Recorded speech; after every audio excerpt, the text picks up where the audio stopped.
말씀 보겠습니다. 누가복음 6장 27절에서 38절입니다. 누가복음 6장 27절에서 38절까지 제가 가지고 있는 성경은 신약 성경 99페이지. 우리 천천히 한 목소리로 합독하겠습니다. 그러나 너희 듣는 자에게 내가 이르노니 너희 원수를 사랑하며 너희를 미워하는 자를 선대하며 너희를 저주하는 자를 위하여 축복하며 너희를 모욕하는 자를 위하여 기도하라. 너희의 이 뺨을 치는 자에게 저 뺨도 돌려대며 내 겉옷을 빼앗는 자에게 속옷도 거절하지 말라. 내게 구하는 자에게 주며 내 것을 가져가는 자에게 다시 달라 하지 말며 남에게 대접을 받고자 하는 대로 너희도 남을 대접하라. 너희가 만일 너희를 사랑하는 자만을 사랑하면 칭찬받을 것이 무엇이냐? 죄인들도 사랑하는 자는 사랑하느니라. 너희가 만일 선대하는 자만을 선대하면 칭찬받을 것이 무엇이냐? 죄인들도 이렇게 하느니라. 너희가 받기를 바라고 사람들에게 구워주면 칭찬받을 것이 무엇이냐? 죄인들도 그만큼 받고자 하여 죄인에게 구워주느니라. 오직 너희는 원수를 사랑하고 선대하며 아무것도 바라지 말고 구워주라. 그리하면 너희 상이 클 것이요 또 지극히 높으신 이의 아들이 되리니 그는 은혜를 모르는 자와 악한 자에게도 인자하시니라. 너희 아버지의 자비로우심과 같이 너희도 자비로운 자가 되라. 비판하지 말라. 그리하면 너희가 비판을 받지 않을 것이요 정죄하지 말라. 그리하면 너희가 정죄를 받지 않을 것이요 용서하라. 그리하면 너희가 용서를 받을 것이요 주라. 그리하면 너희에게 줄 것이니 곧 후히 되어 누르고 흔들어 넘치도록 하여 너희에게 안겨주리라. 너희가 헤아리는 그 헤아림으로 너희도 헤아림을 도로 받을 것이니라. 아멘. 우리 457장 찬송 부르시고 말씀 나누겠습니다.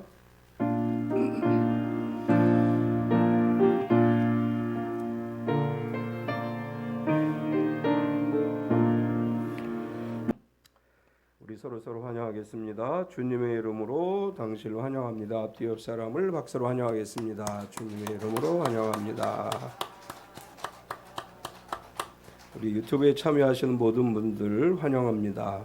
오늘도 개도타운은 열려 있습니다.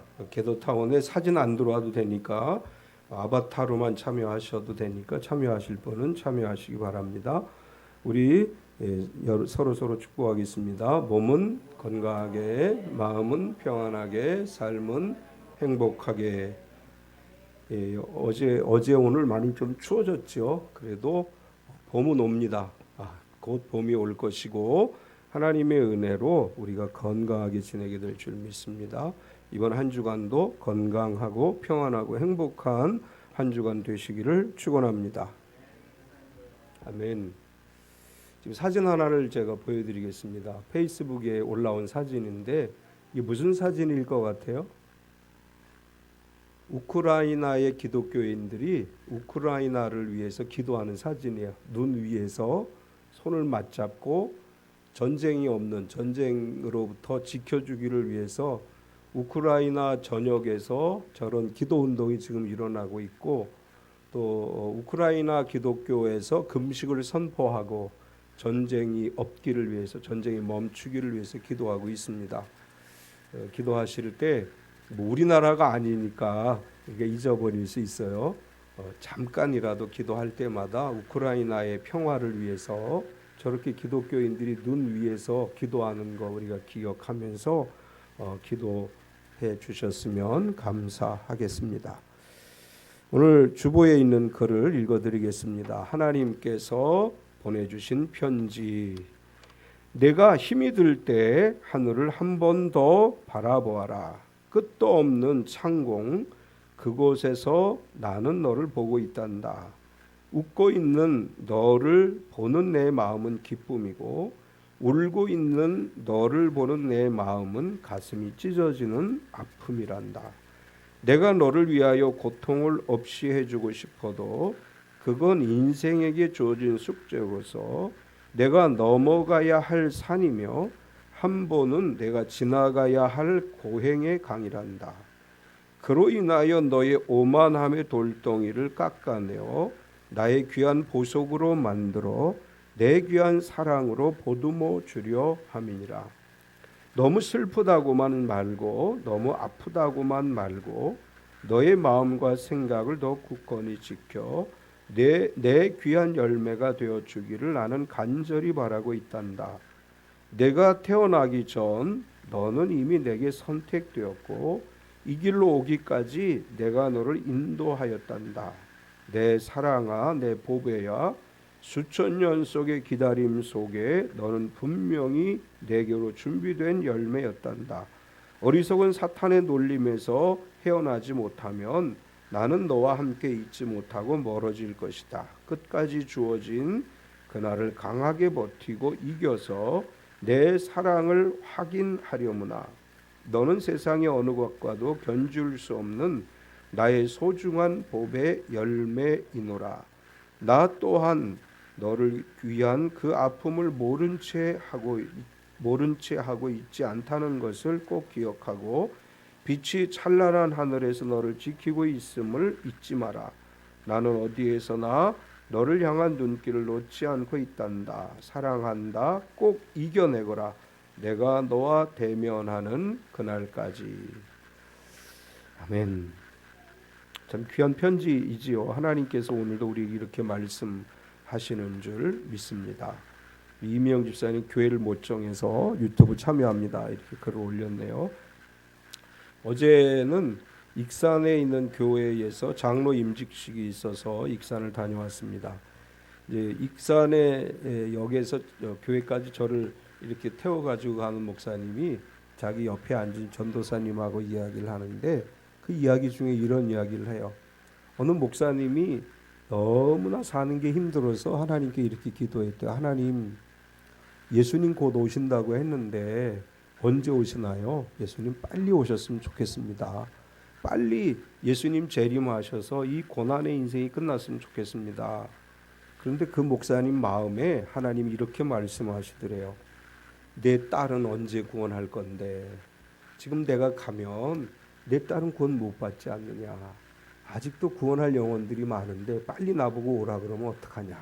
이렇게 응답을 하시더래요. 굉장히 감동이 됐어요. 우리가 주여 어서 오시옵소서 하는데 구원받지 못한 우리 가족들을 어떻게 할 것이고 구원받지 못한 우리 사랑하는 사람들을 어떻게 할 것인가. 어제 그 장로 임직 예배를 드린 교회는 여자 목사님이 목회하시는 교회고 남편 분이 장로 장립을 하고 또 친정 언니가 명예 장로를 이제 임직을 했는데 저기 참 감동이 됐던 거는 세 자매가 원래 예수 믿는 집안이 아니었는데 그 위에 오빠가 계셨는데 오빠가 죽고 나서 큰언니가 교회를 다니기 시작해서 가족을 다 구원하고 그리고 남편들을 다 구원하고 그래서 장로를 세운 그리고 그 큰언니는 자녀가 6명이고 손주 손녀까지 약 20여 명이 되는데 그중에 한두 명 빼고 다 신실한 성도가 돼서 권사, 안수 집사 우리 그 어제 소개하신 목사님이 딱 한 사람 교회 나오다가 쉬고 있는 집사 하나 있습니다. 이렇게 얘기하고 언니 집안의 가족을 소개를 해요. 특성을 하는데 또 특성에서 제가 감동을 받은 거는 우리 집안 성가대가 나와서 특성하겠습니다. 근데 약 20명이 나와가지고 반주하고 바이올린 연주하고 찬양하는데 다른 거 다 떠나서 그게 참 감동스러웠어요. 이렇게 온 가족이 다 모여서 하나님을 예배할 수 있다는 거 하는 거 이게 얼마나 큰 축복일까. 우리 참빛교회 모든 가족들도 한 사람도 한 가족도 구원받지 못하는 사람 없고 모든 사람이 구원받은 하나님의 사람이 되도록 우리가 기도하고 주여 어서 오시옵소서가 우리의 기도 1순위가 아니고 영혼을 구원하게 하옵소서. 이것이 우리의 기도의 1순위가 되어야 될 줄 믿습니다. 본격적인 대통령 선거운동이 시작됐지요. 3월 9일 대통령 선거일까지 밤낮 없이 선거운동하는 다양한 사람들을 만나게 될 것입니다. 후보 등록이 시작된 그날 아침부터 길거리에 유세 차량이 등장을 하고 선거 운동원들이 등장을 하고 선거 유세하는 방송 소리를 듣게 됩니다. 가능하면 밤에는 좀 조용했으면 좋겠다. 밤에는 좀 조용히 조용하게 지낼 수 있었으면 좋겠다. 그런 기대가 있습니다. 근래에 와서 교회를 상대로 해서 이 선거운동 감시 모니터링하는 사람들이 있어요. 예배 시간에 와서 이 교회에서는 선거와 관련해서 중립적인 위치에 있는가 이 모니터링하는 사람들이 있습니다.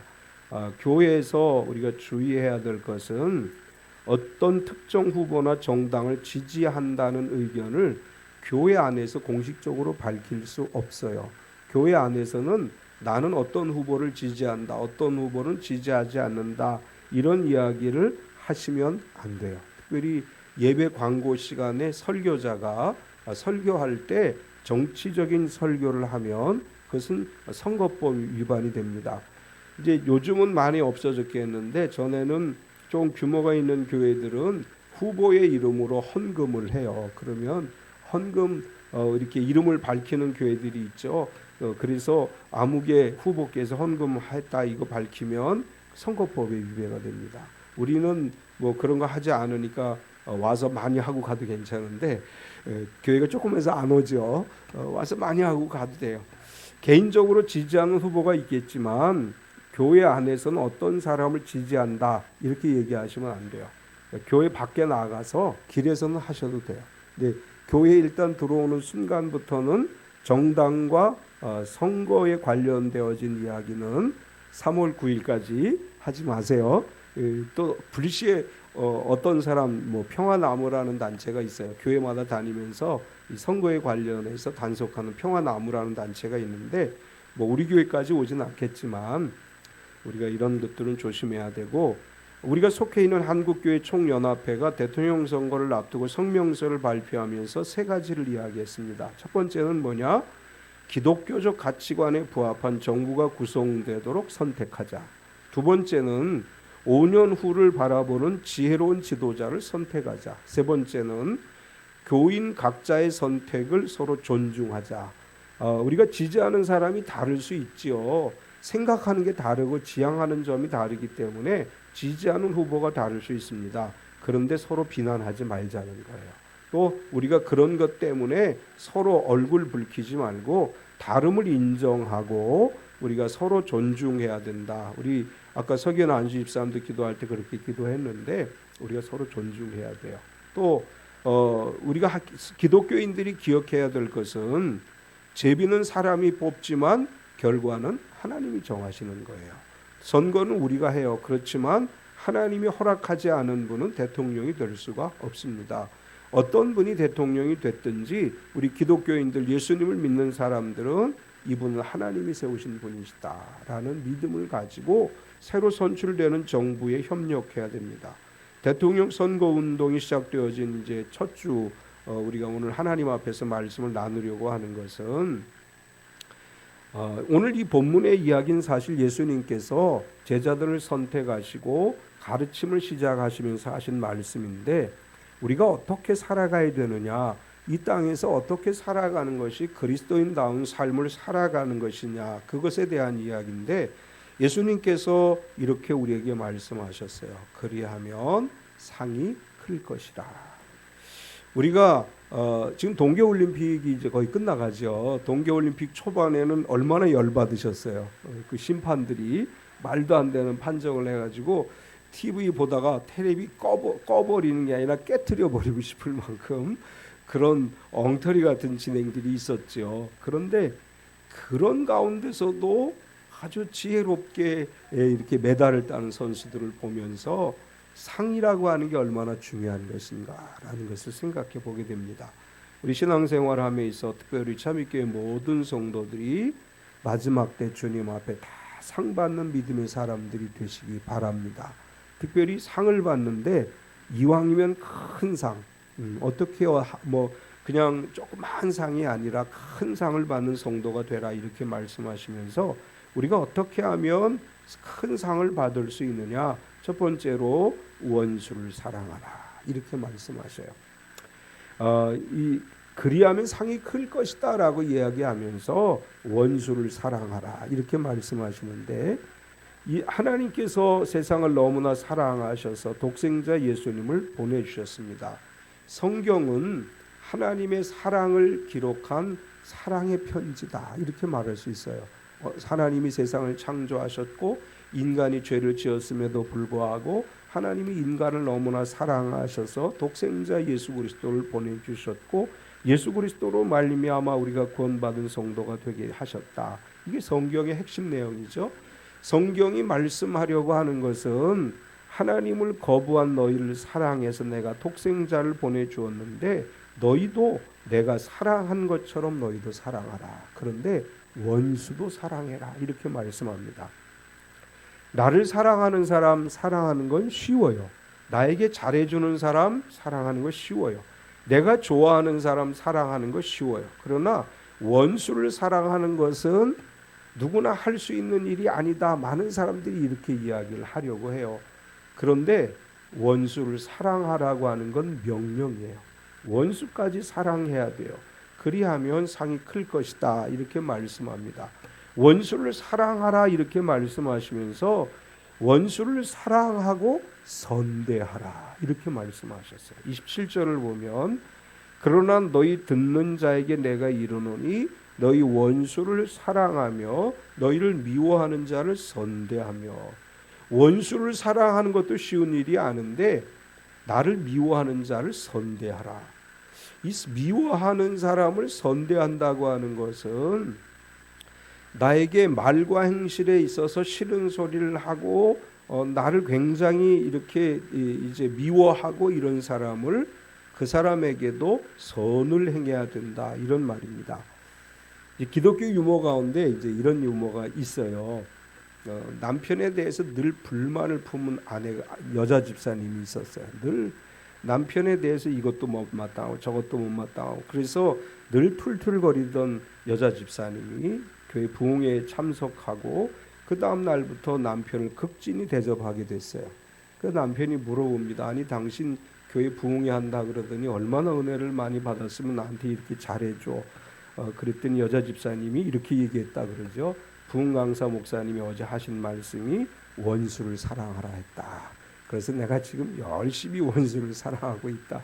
이 기독교 유머에 나오는 이야기예요. 원수를 사랑하는 것은 쉬운 일이 아닌데 원수를 사랑할 뿐 아니라 너를 미워하는 자를 선대하라. 이 선대하라고 하는 말은 선을 행해라, 잘 해주라 그런 말이에요. 그 사람은 나를 미워하는데 나는 그 사람에게 잘해주라 이런 말씀이고 32절과 33절에 보면 너희가 만일 너희를 사랑하는 자만을 사랑하면 칭찬받을 것이 무엇이냐? 죄인들도 사랑하는 자는 사랑하느니라.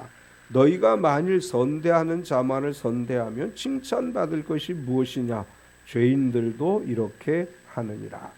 예수 안 믿는 사람들도 그건 할 수 있다는 거예요. 예수님 안 믿는 사람도 잘해주는 사람에게는 잘해주고 선하게 하는 사람은 선하게 해. 그건 누구나 할 수 있는 거야. 심지어 죄 짓는 사람들도 그건 할 수 있는 거야. 이렇게 말하면서 너희가 하나님의 사랑을 받은 성도라면 세상 사람들은 못하지만 원수를 사랑하고 너를 미워하는 자에게 선대하고 잘해주라. 이것이 예수 믿는 그리스도인들의 온전한 모습이다. 이렇게 말씀을 합니다. 또 저주하는 자를 축복하라. 이렇게 말씀을 하셨어요. 28절을 보면 너희를 저주하는 자를 위하여 축복하며 너를 모욕하는 자를 위하여 기도하라.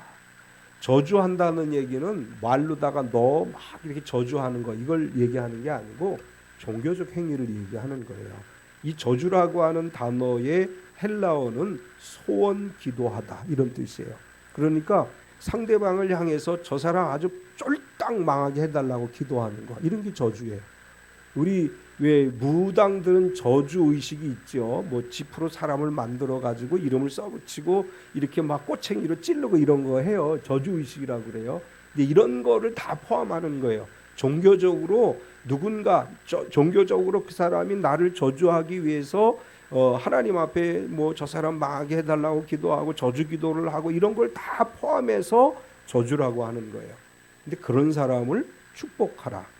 축복하다라는 말은 복을 빌어준다, 그런 말이에요. 그 사람은 내가 망하기를 기도하고 내가 넘어지길 기도하고 내가 잘못되기를 기도하지만 나는 그 사람이 잘 되기를 위해서 기도하라, 이런 얘기예요. 이게 기독교의 사랑이에요. 그 사람이 나하고 한 그대로 행하는 건 기독교의 사랑, 기독교 정신이 아닙니다. 그 사람이 나에게 아무리 악하게 하고 나를 저주하고 비난한다 할지라도 그 사람에게 하나님의 복이 임하기를 위해서 기도해 주라. 이게 성경의 법칙이에요. 성경의 법칙이, 예수님은 이렇게 얘기하죠. 그 사람을 위해서 복을 빌어 주었는데 그 사람이 그 복을 받을 만한 그릇이 안 되면 너에게 돌아오는 거다. 그러니까 다른 사람을 위해서 축복기도 많이 해주세요.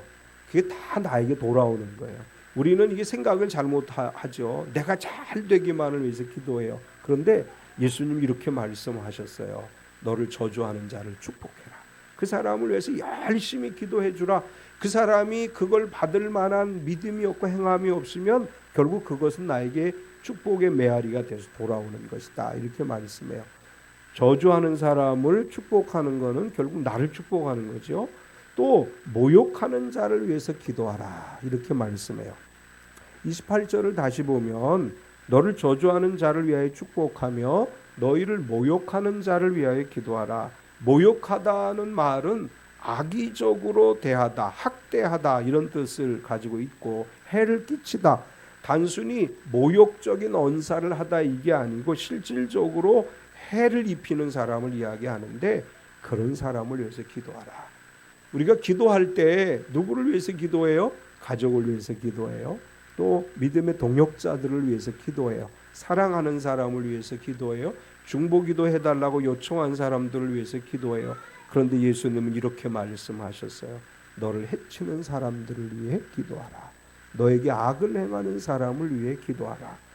예수님을 십자가에 못 박은 그 무리들을 위해서 예수님은 기도하셔요. 누가복음 23장 34절에 보면 이에 예수께서 이르시되 아버지 저들을 사하여 주옵소서.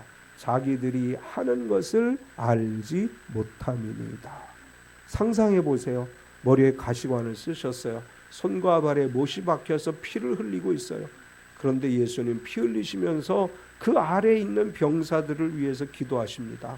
하나님 저들을 용서하여 주옵소서. 이것이 우리의 기도가 돼야 돼요. 우리가 기도할 때 나를 해치려고 하는 사람까지도 위해서 기도해 줄 수 있을 때 이것이 진정 기도의 모습이라고 할 수 있습니다. 예수님께서 원수를 사랑하라 이렇게 말씀하신 다음에 두 번째는 베풀어라 이렇게 말씀하셔요. 그렇게 하면 너희 상이 클 것인데 원수를 사랑하고 그리고 베풀어 주라. 교회는 인색하지 말아야 되고 우리 교회는 베풀어야 돼요. 우리가 베풀어야 된다고 말씀하시면서 구하는 자에게 주라 이렇게 말씀하셨어요. 30절을 보면 내게 구하는 자에게 주며 내 것을 가져가는 자에게 다시 달라 하지 말며.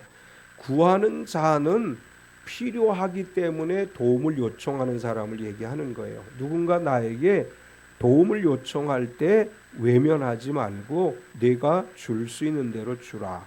여기서 구하는 자에게 주라는 말은 아무런 대가도 바라지 말고 너에게 있는 것을 주라 이런 말씀입니다. 여기서 전제되어지는 조건이 하나 있는데 너에게 있는 것을 주라라는 말씀이에요. 없는 걸 주라는 건 아니에요.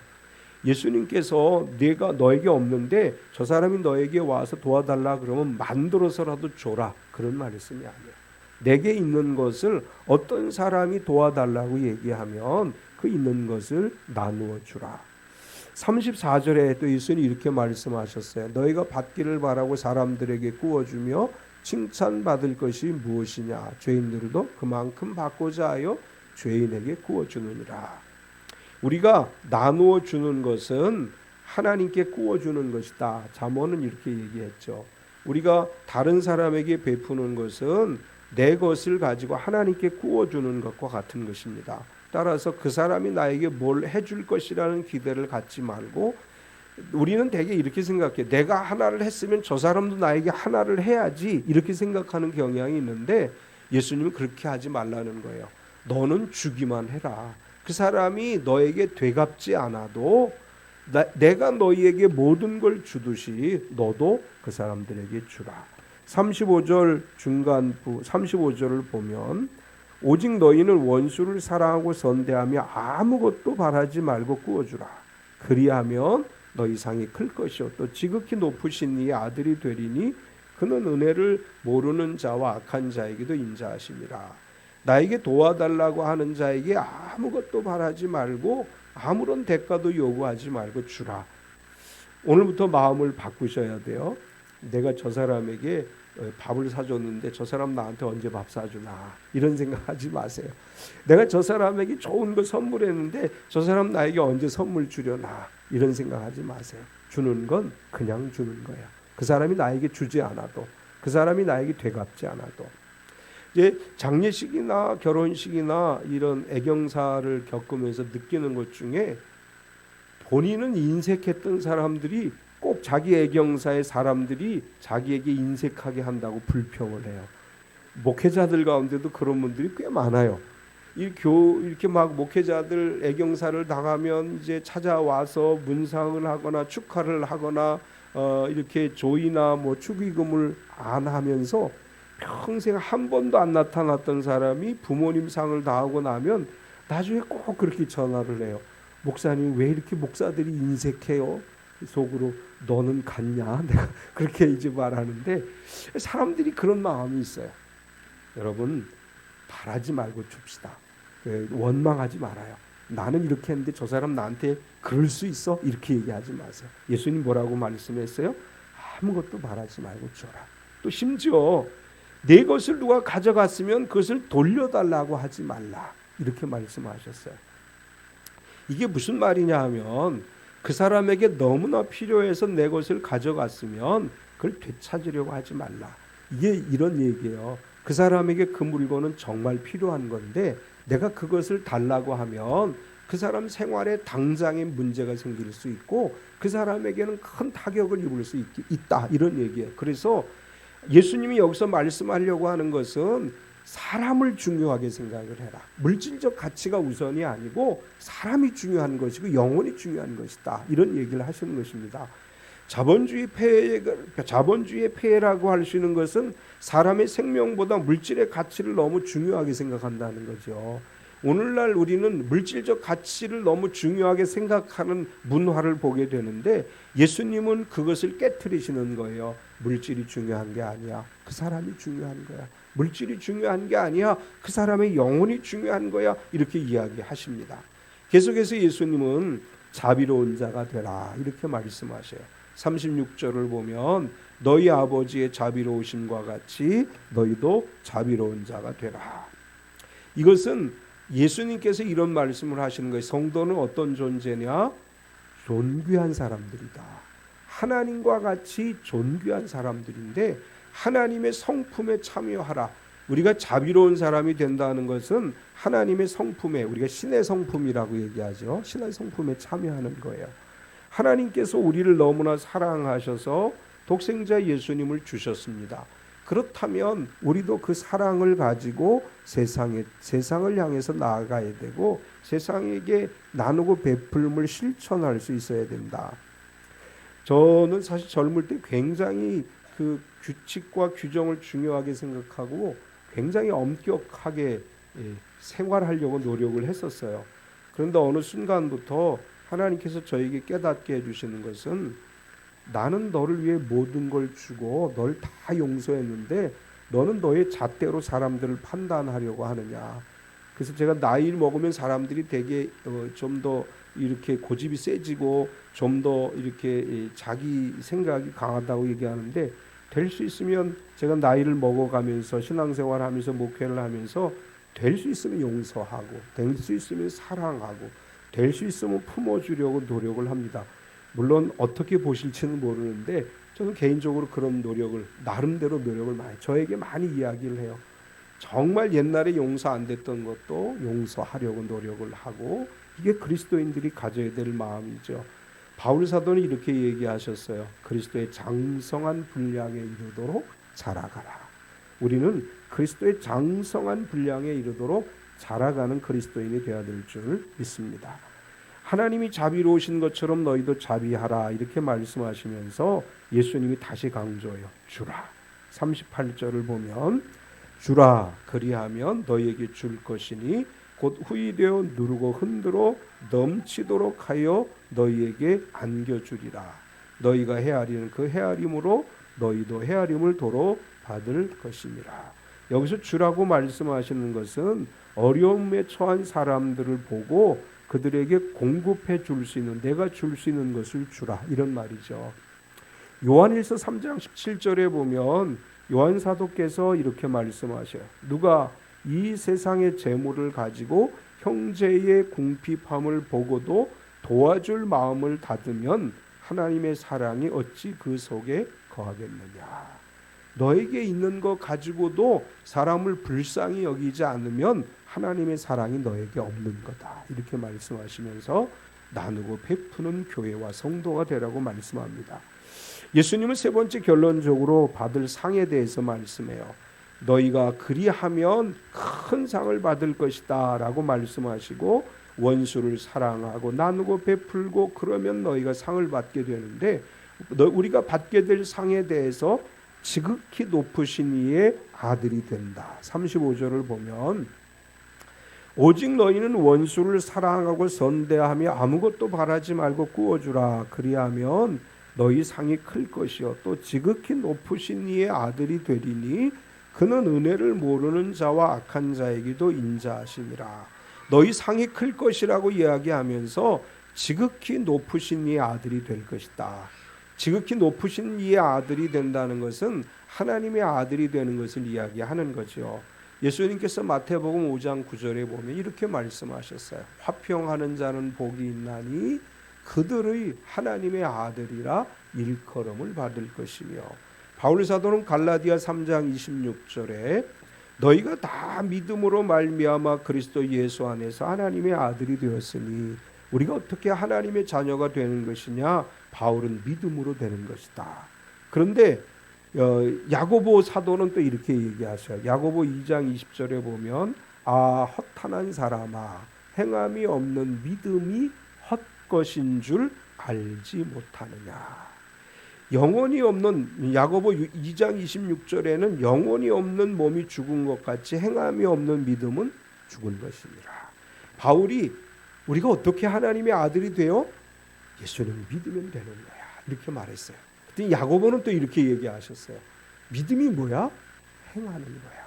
행함이 없이 마음으로 믿습니다. 그건 믿음이 아닌 거야. 믿음으로 행함으로 믿음이 증명되어지는 것이고 행함이 없는 믿음은 죽은 것이다. 따라서 우리가 어떻게 하면 하나님의 자녀가 되느냐? 예수님이 말씀하신 것처럼 화평하게 하고 사람들에게 나누고 베풀고 그럴 때 하나님의 아들이 되는 것이다. 이렇게 말씀합니다.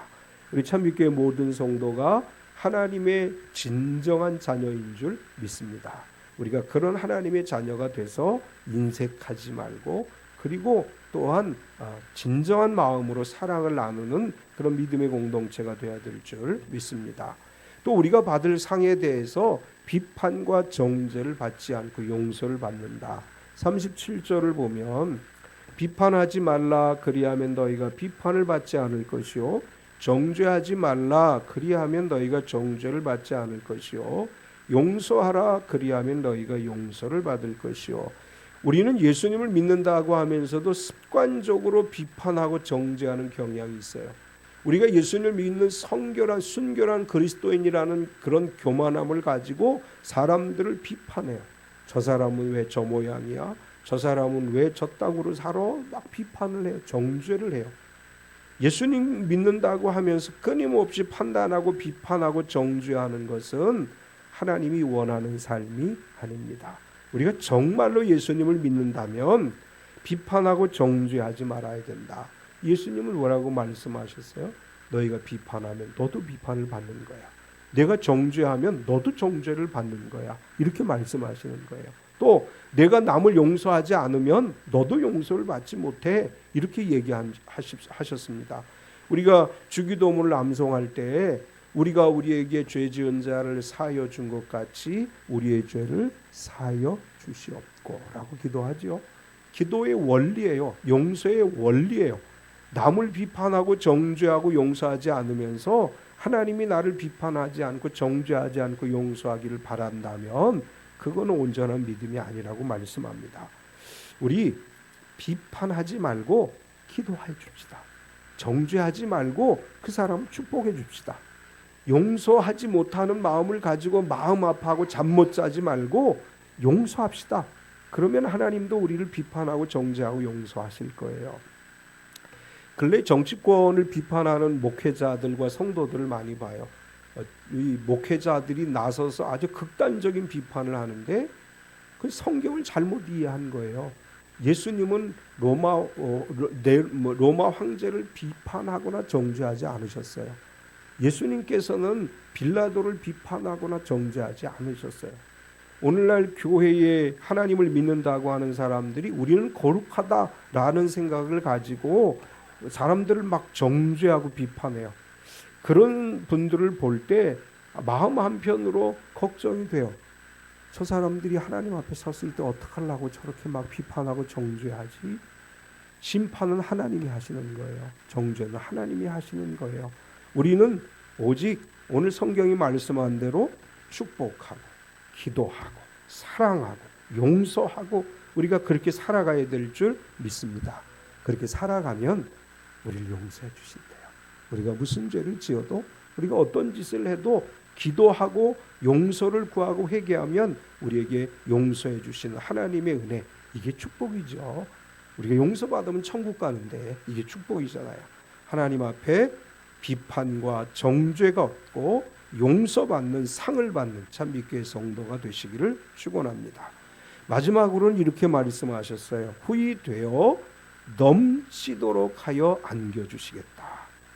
38절을 우리 같이 한번 읽어볼까요? 주라 그리하면 너희에게 줄 것이니 곧 후히 되어 누르고 흔들어 넘치도록 하여 너희에게 안겨주리라.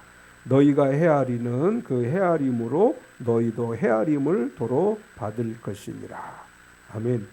후히 되어라는 말의 헬라어는 메트로칼론이라는 단어, 두 단어를 썼어요. 메트론이라는 단어와 칼론이라는 단어를 썼는데 메트론이라는 단어는 분량이라는 단어고 또 칼론이라는 단어는 좋은이라는 뜻이에요. 따라서 후히 되어라는 말은 좋은 분량으로 채워주다 그런 뜻인데 최대한으로 준다. 이제 어떤 분이 이걸 설명하면서 이렇게 설명을 했어요. 콩 아시죠? 콩을 말에다 담았는데 그 콩에다가 조를 붓는 거와 같다. 좁쌀 조그맣죠? 그래서 콩 사이로 조들이 다 들어가는 거예요. 콩만 담아주면 얼기설기 돼 있는데 하나님이 우리에게 후히 되어 안겨주신다고 하는 말은 뭐냐? 콩 사이로 좁쌀을 부어서 막 흔들어서 빈틈이 없이 아주 가득하게 꽉 채워서 주신다. 그런 뜻이래요. 제가 그거 읽고 굉장히 감동이 됐어요. 우리가 이렇게 이 얼기설기 된 거 이렇게 그냥 대충 담아 주시는 분이 아니고 거기다가 아주 촘촘하게 조그만 빈틈도 없이 좁쌀로 가득히 채워서 그냥 콩만 주시는 게 아니고 좁쌀로 가득히 채워서 빈틈이 없이 주시는 분이 하나님이시다. 우리 참빛교회 성도들이 이런 복을 받으시기를 축원합니다. 콩을 담았어요. 조를 담아서 막 흔들어서 꽉꽉 채워서 여기 있다. 이게 하나님이 주신 축복이라는 거예요. 이게 얼마나 큰 은혜와 복이 되겠습니까? 원수를 사랑하고 나를 미워하는 사람에게 선을 행하고 저주하는 사람을 축복하고 모욕하는 사람을 위해서 기도하고 어려움 당하는 사람을 먼저 베풀어 주고 도움 요청하는 사람에게 거절하지 말고 진심으로 나누고 베풀며 살아가는 참빛교회 모든 성도가 돼서 하나님의 자녀가 되고 또한 비판과 정죄를 받지 않고 용서를 받고 후이되어 누르도록 하여 넘치도록 안겨주시는 하늘의 복을 누리는 우리 참빛교회 모든 가족이 되시기를 축원합니다. 하나님 감사합니다. 오늘도 우리가 주님 전에 나와 말씀을 들었습니다. 각자의 자리에서 또한 우리가 예배에 참여했습니다. 하나님, 우리에게 예수님이 주신 이 마음이 있게 하여 주시옵소서. 원수를 사랑하고 나를 힘들게 하는 사람들을 기도하고 축복하고 또한 우리가 도와줄 수 있는 것을 가지고 최선을 다해 나누고 베푸는 삶을 살아가는 우리 참빛교회 가족이 되게 하여 주시옵소서. 우리가 나누고 베풀 때 하나님의 자녀가 될 것이고 또한 비판과 정죄를 받지 않고 용서를 받을 것이고 또한 후이되어 넘치도록 하여 차고 넘치는 하늘의 복을 누리는 하나님의 성도가 될 줄로 믿습니다. 올 한 해 우리를 지켜 주시옵소서. 예수님의 이름으로 기도드리옵나이다. 아멘.